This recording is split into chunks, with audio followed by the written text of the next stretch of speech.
My name is Brooke Ellis. I'm 32 years old.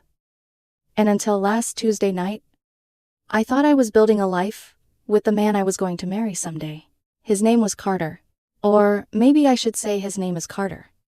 Because people like him do not disappear when they hurt you. They linger. In the empty drawer where his socks used to be. In the coffee mug he never washed. In the dog who still lifts his head whenever footsteps stop outside the door. We had been together for 5 years, and had lived together for 4. We were not officially engaged. But everyone around us treated it like a matter of time. His mother called me her future daughter-in-law. My friends asked when I was going to start secretly saving wedding dress photos. Even Carter used to joke about our kids in our house someday. Like the future was already signed and notarized. We had a rescue dog, named Buster, who had more emotional intelligence than half the adults in our lives. He was stubborn, dramatic, loyal, and somehow always knew when to rest his head on my knee before I realized I was sad. That was our life. A little messy. A little ordinary. A little safe. At least, that was what I thought. Last Tuesday started like any other night. I made dinner because Carter had texted that work had drained him. Pasta. Garlic bread. The cheap red wine he liked, even though he pretended to know better. We watched a show about competitive glass blowing, which sounds boring, until you are emotionally invested in whether someone's glowing orange vase is going to collapse. Carter barely laughed. He sat beside me on the couch, but he felt miles away. His phone stayed in his hand, his thumb moving fast, his face lit by the screen. Every few minutes, he would angle it away from me, casually, like he was just shifting position. That should have meant something, but love makes you generous with explanations. Work stress, family drama, a group chat, anything except the obvious. Carter lived half his life online. Every meal, every gym mirror, every accidental candid photo had to be posted. I was more private. And it had always been one of those quiet friction points between us. He wanted a life that looked good. I wanted one that felt real. Around 11. I kissed the top of his head and told him I was going to bed. He did not look up. Night. He motor. That was the last normal word he said to me. I fell asleep to the faint rhythm of his typing from the living room. Tap. Hause. Tap tap tap. Like rain against glass. Like a warning I did not know how to read. At around 2 in the morning, I woke up thirsty. The bedroom was dark. The apartment was too quiet. I padded into the hallway and noticed the living room lights still glowing. At first, I thought Carter had fallen asleep on the couch again. Then I saw the couch was empty. His phone charger was gone. His work bag was gone. His keys were gone. And when I opened the closet, the black suitcase from the top shelf was missing too. For a few seconds, I just stood there barefoot on the cold floor, staring at the empty space where the suitcase had been. My body understood before my mind did. My heart started hitting my ribs so hard it almost hurt. I grabbed my phone to call him. That was when I saw the notification. Carter had posted an Instagram story. My hands were already shaking when I opened it. The photo loaded slowly. Like the universe wanted me to suffer 1 pixel at a time. There he was in a dim, expensive-looking bar, holding a champagne flute beside a woman I had never seen before. She was beautiful in a polished, predatory way. Sleek, dark hair, red lips, one hand on Carter's chest, like she had every right to put it there. Carter had his arm around her waist. He was smiling. Not guilty. Not conflicted. Smiling. The caption read, "Some girls never learn when to let go." Finally, choosing peace. Trading up. Then he tagged her. Vanessa. I remember the sound I made. It was not crying. It was not screaming. It was something smaller. Ulier. Like all the air had been punched out of me. 5 years. A shared home. A dough. A life. Ended through an Instagram story at 2 in the morning. I clicked on Vanessa's profile. Public. Of course. Her page was all luxury trips. Wine tastings. White dresses. Filtered sunsets. And captions about destiny. She looked like the kind of woman who called cruelty, honesty, and called attention healing. Then I saw the third photo on her feed. A maternity shoot. Vanessa stood beside a man in a pale linen shirt. His hands wrapped around her very pregnant belly. He was kissing her temple. She was glowing in that soft, golden way photographers reserve for people who want the world to envy them. The caption said, "Can't wait to meet our little princess. My amazing husband, Daniel, has been my rock. Blessed beyond words. Number, family number, girl mom, number, forever." The post was 3 weeks old. 3 weeks. Carter had left me in the middle of the night for a pregnant married woman. My first feeling was not rage. It was not even grief. It was clarity. Cold. Bright. Surgical. A thought settled in my mind so cleanly it almost frightened me. This is a problem with a solution. I did not call him. I did not text him. I did not throw the wine glass still, sitting in the sink. I did not collapse dramatically onto the floor. Though part of me wanted to, instead, I opened our shared laptop. Carter had once insisted we take professional anniversary photos. Because, in his words, people love a good couple aesthetic. I had hated that sentence. But I had loved him. So I wore the blue dress he liked, and smiled until my cheeks hurt. The folder was still there. I opened it and scrolled through the lie. There we were, laughing under autumn trees, holding hands on a brick street. Carter kissing my temple while I looked at him like he was home. I chose the photo everyone loved most. The one his mother had printed and framed. Carter's arm around me. My face turned toward him. Both of us, looking impossibly happy. Then, I logged into my own Instagram account. The one I barely used. I posted the photo. The caption was simple. Congratulations. I tagged Carter. I tagged Vanessa. Then, with hands that had gone strangely steady, I searched Vanessa's husband, Daniel. His profile was public too. Baby shower pictures. Nursery photos. A countdown to the due date. A man building a crib with the proud, exhausted smile of someone who thought he knew what his life was. I tagged him too. Then I placed my phone face up on the kitchen counter, poured myself a glass of water, and sat on the floor with my back against the cabinets. Buster wandered in, sleepy and confused, and pressed his head into my lap. Less than 1 minute later, my phone lit up. Carter, then again, and again. Vanessa. Carter. Unknown number. Carter. Then the call started. I did not answer. Across the living room, Carter's iPad buzzed on the coffee table. He had forgotten it.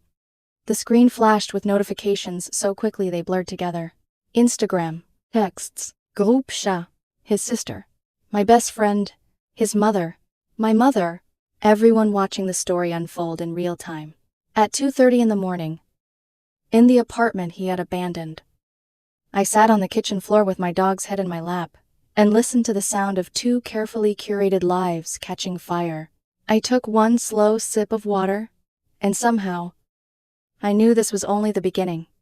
The next 24 hours felt less like a day, and more like surviving inside a tornado made of notifications. I woke up Thursday morning on the couch. At some point after sunrise, exhaustion had finally dragged me under. Buster was curled against my legs like a furry security blanket. His warm body pressed firmly against mine. For a few seconds, before memory returned, everything felt normal. Then I saw Carter's abandoned iPad glowing on the coffee table.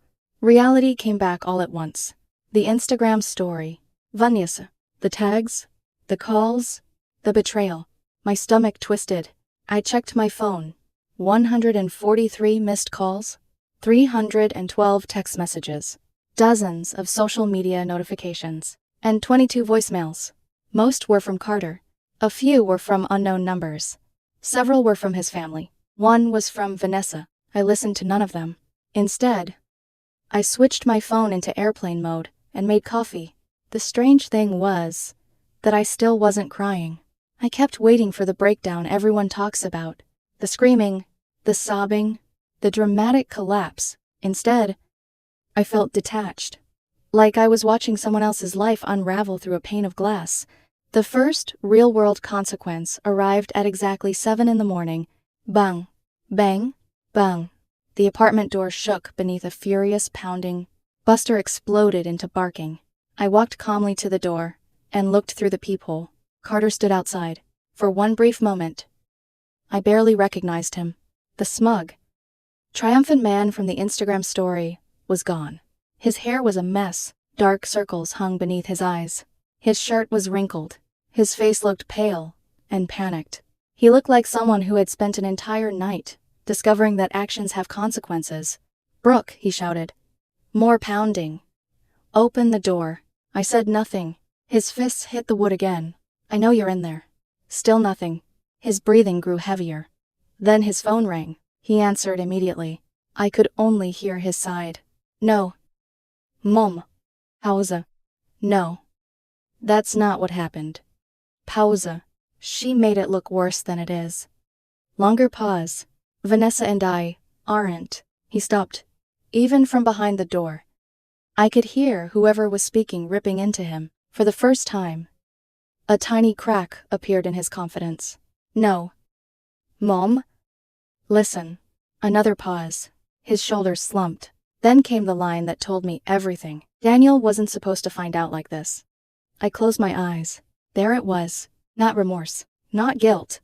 Not regret for what he'd done. Regret that he'd been caught.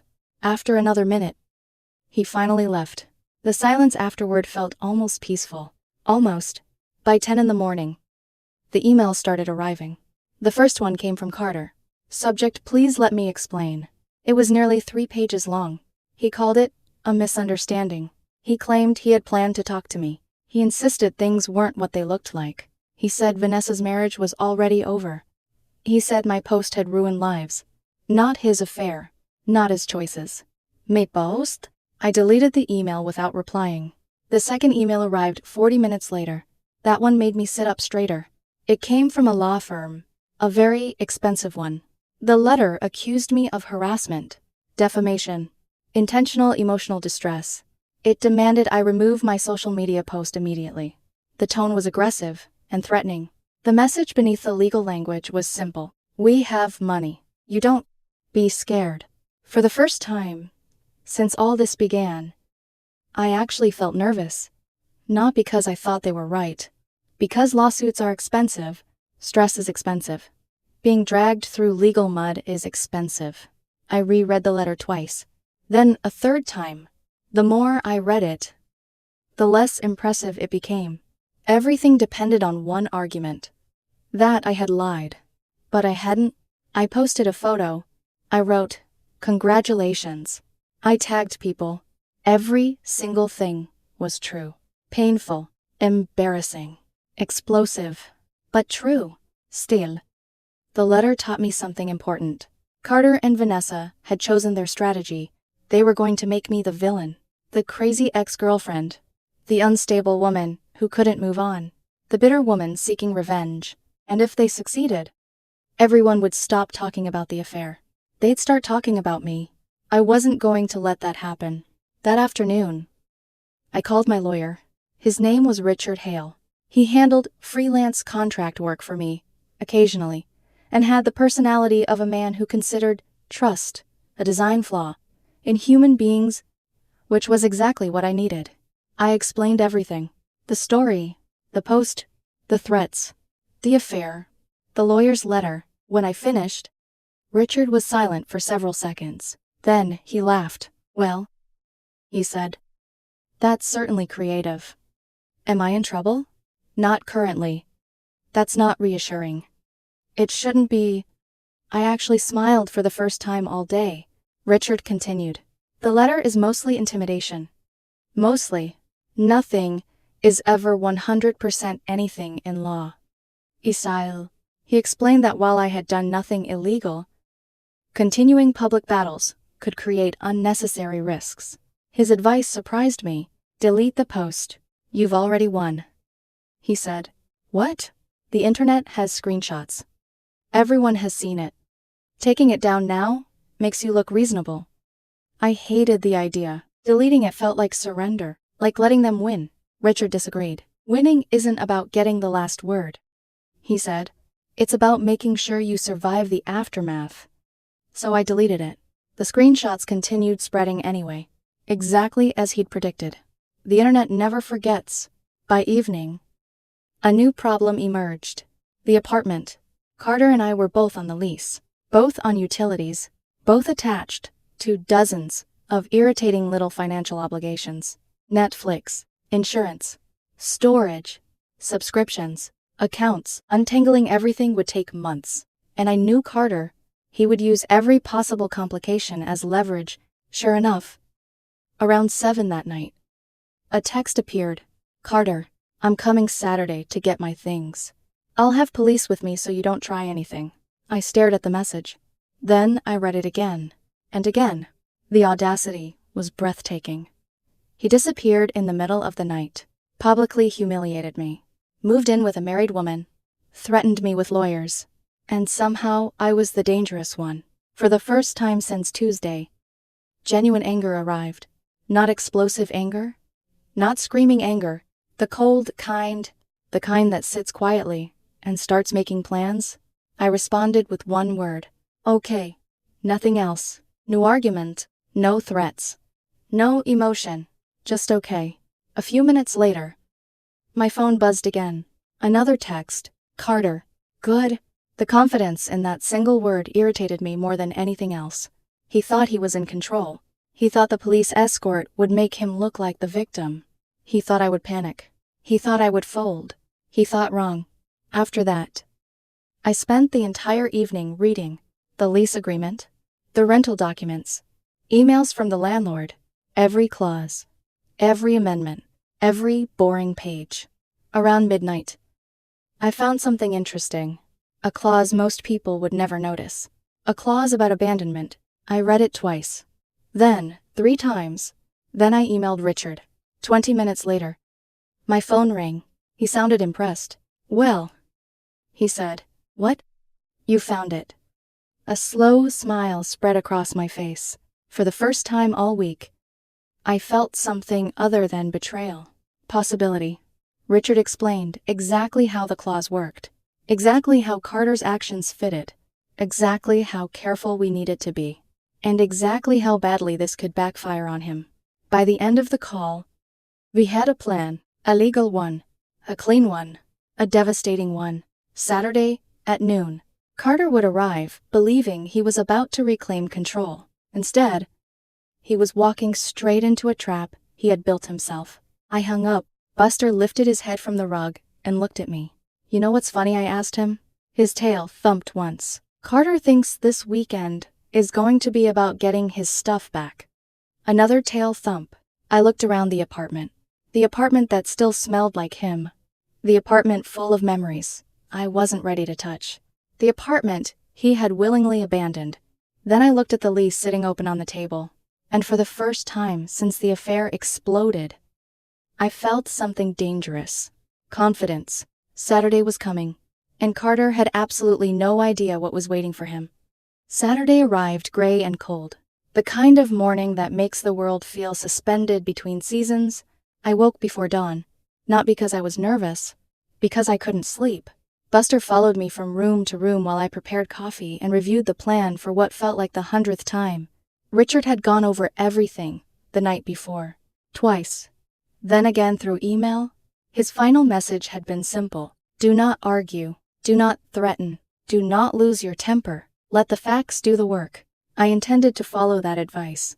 Still, I would be lying if I said I wasn't looking forward to seeing Carter's face.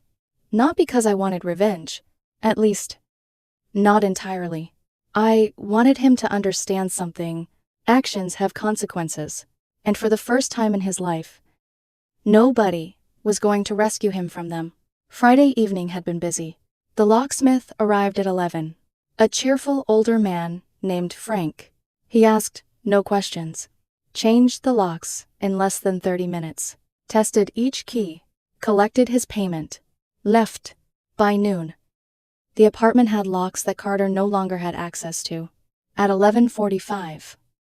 I sent the formal email to our landlord. Attached were screenshots. Carter's Instagram story. His text messages. Documentation of his departure. A formal notice citing the abandonment clause. I informed the landlord that I would be assuming responsibility for the property and continuing all rental payments. Richard was copied on every message. Everything documented. Everything timestamped. Everything legal. At exactly 12 o'clock on Saturday, the doorbell rang. Buster immediately started barking. I stood, straightened my shirt, took a breath, and opened the door. There stood Carter. His expression carried the same confidence he had worn in that Instagram photo, or at least it tried to. Behind him stood 2 police officers. One younger woman, one older man. Both looked bored.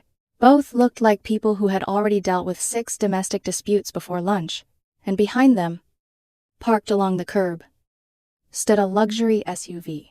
Leaning against it was Vanessa, the woman from the photographs, the woman who had helped destroy my relationship, the woman whose husband had been preparing for fatherhood while she was sleeping with mine.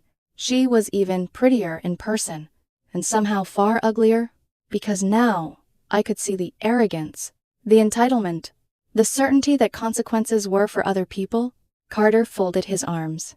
I'm here for my things. His voice carried deliberately. Performance. Everything about this was performance. The police escort. The public arrival. The witnesses. He wanted an audience. He wanted a story where he was the victim. Unfortunately for him, reality had other plans. I smiled politely. I'm afraid you can't come inside. The confidence disappeared immediately. What? You heard me. His jaw tightened. My name is on the lease. It still is. I calmly held up a printed copy of the documents. No. You abandoned the residence. The younger officer frowned. The older one extended his hand. I passed him the paperwork. While he read, Carter's expression shifted from irritation to confusion, then concern, then something approaching panic. I almost felt sorry for him. Almost. The officer scanned the documents carefully, then read the attached messages, then glanced at me, then at Carter, and in that moment, I knew he understood exactly what was happening. This wasn't criminal. It was civil, a completely different battlefield. Carter, the officer said carefully. This appears to be a landlord-tenant issue. What? We can't force entry. His face turned red. My property is inside. You'll need to address that through proper channels. Carter looked genuinely stunned, like reality had suddenly stopped following his script. He turned toward me. You locked me out. After you abandoned the apartment. I didn't abandon it. I raised an eyebrow. Really? I pulled out a printed screenshot. His Instagram story. The caption. Trading up. The public declaration. The suitcase. The move. The text messages. The timeline. Everything. The officer glanced at it, then looked back at Carter. His expression said everything. This wasn't going well. For Carter. Or for Vanessa. Speaking of Vanessa, she finally decided to leave the SUV and approach. She moved confidently, expensively, like someone accustomed to getting her way. Brooke, she said. The fact that she knew my name made my skin crawl. Let's be adults about this. Adults. Interesting choice of words. I looked directly at her. For the first time. Really looked. The designer sunglasses. The perfect hair. The expensive jewelry. The carefully constructed image. Then I remembered the maternity photos, the husband, the nursery, the future she had detonated. Vanessa. She smiled. It was not a pleasant smile. Just let him get his things. The older officer sighed. The younger officer suddenly became very interested in something across the street. Neither wanted to be involved. Smart people. I folded my arms. I've already packed some essentials. Carter blinked. What? Without a word. I stepped back inside, then returned, carrying 2 medium-sized cardboard boxes. I placed them carefully outside the doorway. The officers looked down. Inside were toiletries, basic clothing, chargers, personal items, necessities. Nothing valuable, nothing sentimental, just enough to survive. "What is this?" Carter demanded. "Your essentials." His face darkened. "My laptop. In storage. My clothes. In storage. My furniture. In storage. My television. In storage." Vanessa's mouth actually fell open. I continued calmly. "Richard will coordinate with your attorney." The older officer coughed. To hide what might have been amusement. "The moving company inventory has been documented. Everything is secure. Retrieval can be arranged." Carter stared, speechless. It was honestly the quietest I had seen him in 5 years. Vanessa recovered first. "This is insane." "No." I looked directly at her. "This is paperwork." That landed harder than I expected. For a moment, nobody spoke. Then, something shifted. Maybe it was the realization that the police weren't helping. Maybe it was the realization that the law wasn't helping. Maybe it was simply the realization that I wasn't breaking down. Whatever it was, the performance started cracking. "You embarrassed us," Carter hissed. There it was. Not betrayal. Not accountability. Embarrassment. His greatest concern. "You embarrassed yourselves." His face twisted. Vanessa stepped closer. "You think you've won?" I considered the question, then shook my head.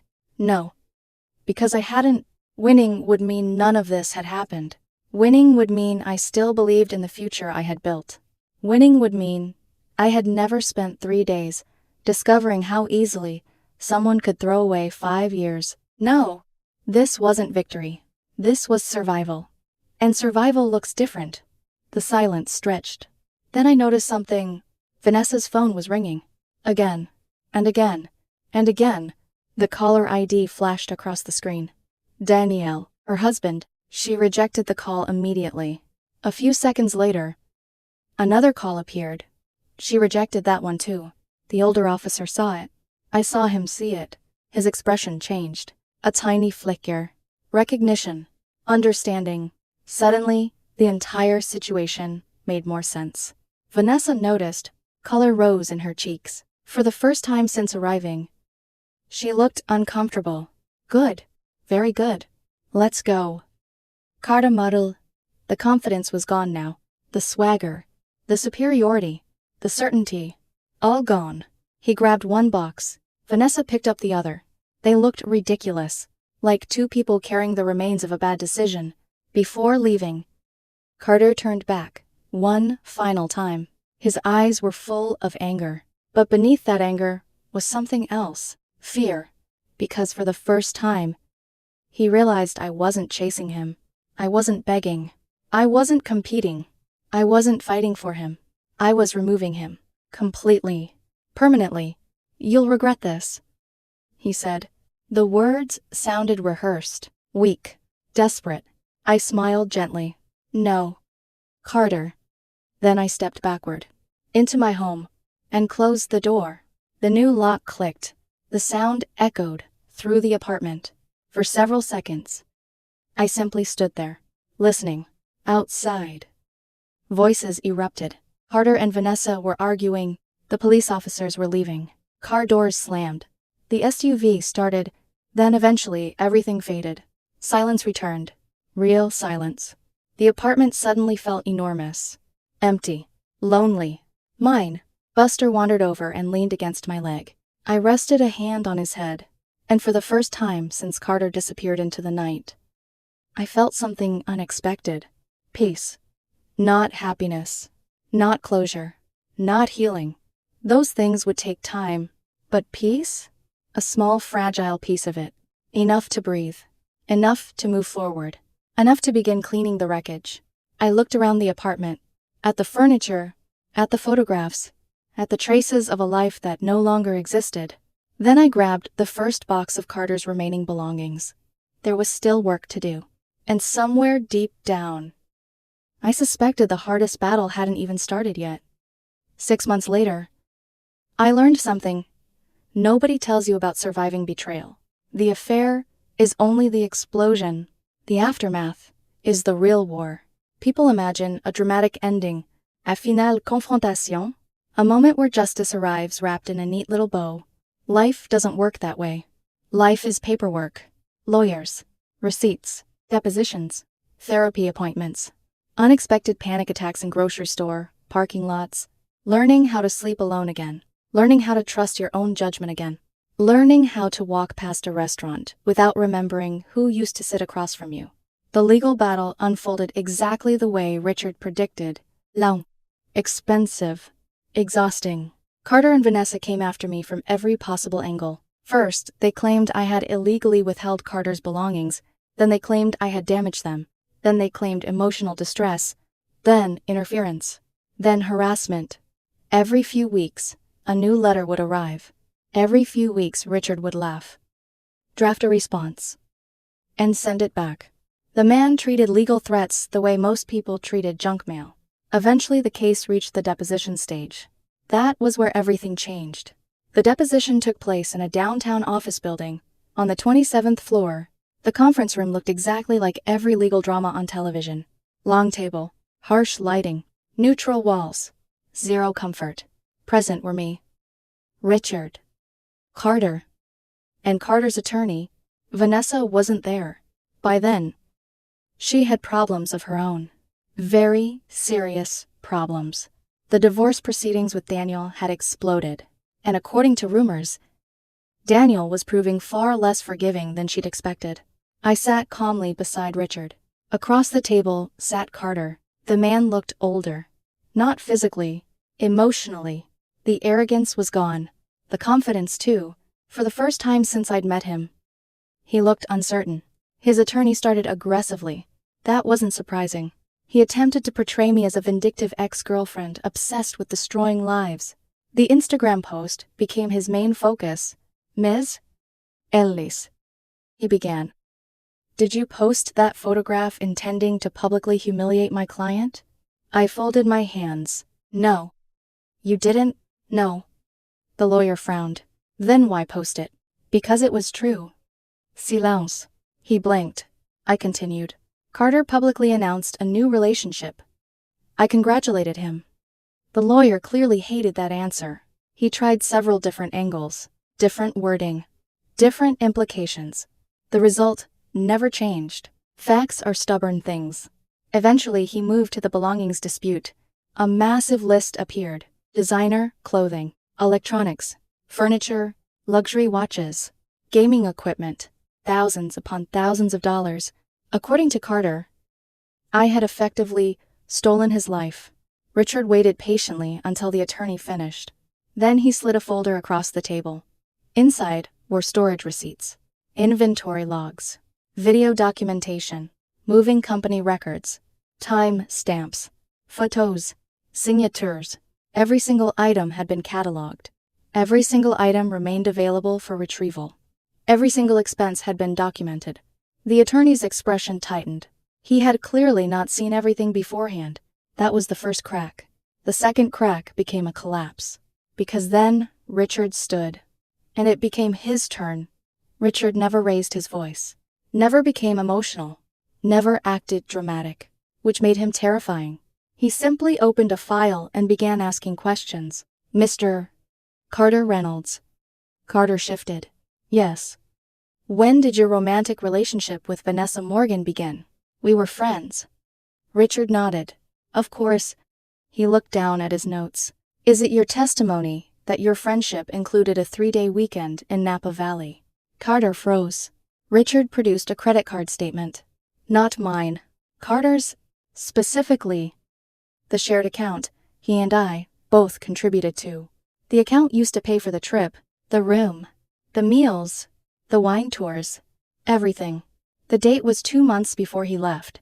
The room suddenly felt smaller. Richard continued. Methodical. Patient. Précis. One document after another. One contradiction after another. One lie after another. Carter's confidence evaporated.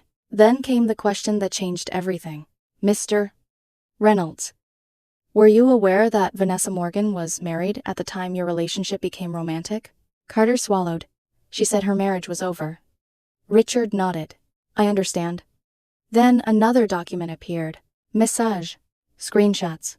Dates. Timelines. Evidence. So your testimony is that you believed her marriage was over, despite multiple social media posts showing ongoing family celebrations, nursery preparation, and public declarations of commitment. Carter said nothing. Richard pressed forward. And despite her husband preparing for the birth of their daughter, nothing. Silence. A devastating silence. The attorney called for a break shortly afterward. Not because he wanted one, because he needed one. Everyone in the room knew what had happened. The case was collapsing. Fast. During the recess, I stepped into the hallway. Large windows overlooked the city. Cars moved far below, like tiny toys. For a moment, I simply stood there, breathing, thinking, remembering. 5 years. 5 entire years. Reduced to evidence folders and legal exhibits. Part of me expected to feel triumphant. Instead, I felt tired. Deeply tired. Richard joined me. You okay? I nodded. I think so. You won. I looked out the window. No. He smiled slightly. You're wrong. Maybe he wasn't. The settlement happened the next morning. Carter dropped every claim. Every single one. He signed paperwork relinquishing all rights to the apartment. He abandoned the belongings still in storage. The dispute ended. In return, I agreed not to pursue reimbursement for the money he had spent on the affair through our shared accounts. I could have. The evidence existed. But I didn't want more war. I wanted peace. So I signed and walked away. As for Vanessa and Daniel, the divorce became local gossip. Daniel turned out to be far more resilient than anyone expected. He documented everything. Every message. Every inconsistency. Every public post. Every contradiction. The evidence trail Vanessa had helped create became impossible to escape. The custody battle was brutal. From what I heard through mutual acquaintances, Daniel ultimately received a highly favorable arrangement. The woman who once believed she controlled the narrative discovered that the internet keeps receipts, and Carter, shockingly, he and Vanessa stayed together, at least for a while. Perhaps misery really does love company. I occasionally saw them around town. Restaurants, shopping centers, parking lots. The first few times hurt, then gradually it stopped. They look different now. Smaller, somehow. Les certains. Like two people carrying invisible weight. We never spoke. We never needed to. The story had already been told. As for me, life continued. Slowly. Unevenly. But it continued. The apartment became mine. Really mine. I repainted the walls. Bought furniture I actually liked. Removed the gray and beige aesthetic Carter loved. Added color. Plants. Bookshelves. Pieces of myself. The place stopped feeling haunted. It started feeling like home. Buster adjusted. Quickest. Naturally. He claimed most of the bed, developed several new routines, and became slightly spoiled. Not that he'd admit it. A few weeks ago, I took him to a dog park across town. The afternoon was warm. Children were laughing. Dogs were running everywhere. For once, my mind felt quiet. Buster chased a tennis ball with reckless enthusiasm before crashing into another dog. A golden retriever. The collision sent both dogs tumbling dramatically through the grass. I laughed. So did someone beside me. I turned. A man stood near the bench. Mid-30s. Kind eyes. Easy smile. Holding a leash attached to the golden retriever. Your dog has absolutely no brakes, he said. I laughed again. Neither does yours. Fair. His smile widened. We started talking. About dogs. The neighborhood. Favorite coffee shops. Nothing important. Everything important. His name was Andrew. He had a warm voice and an honest laugh. When we finally left, he asked if I'd like to get coffee sometime. Not immediately. Not dramatically. Just coffee. Simple. Normal. Hope used to feel enormous. Like fireworks. Like certainty. Like promises about forever. Now hope feels different. Quieter. Stronger. More realistic. It's the feeling that comes after surviving something you thought would destroy you. It's standing in the wreckage and realizing you're still standing too. It's understanding that trust can return, love can return, joy can return. Not exactly as it was before, but perhaps better, perhaps wiser. My name is Brooke Ellis. I'm 32 years old. 6 months ago, the man I loved walked out in the middle of the night and publicly traded our future for a fantasy. Today, Buster is asleep beside me. The apartment is peaceful. Tomorrow I have coffee with Andrew. And for the first time in a very long time, when I think about the future, I don't feel fear. I feel possibility.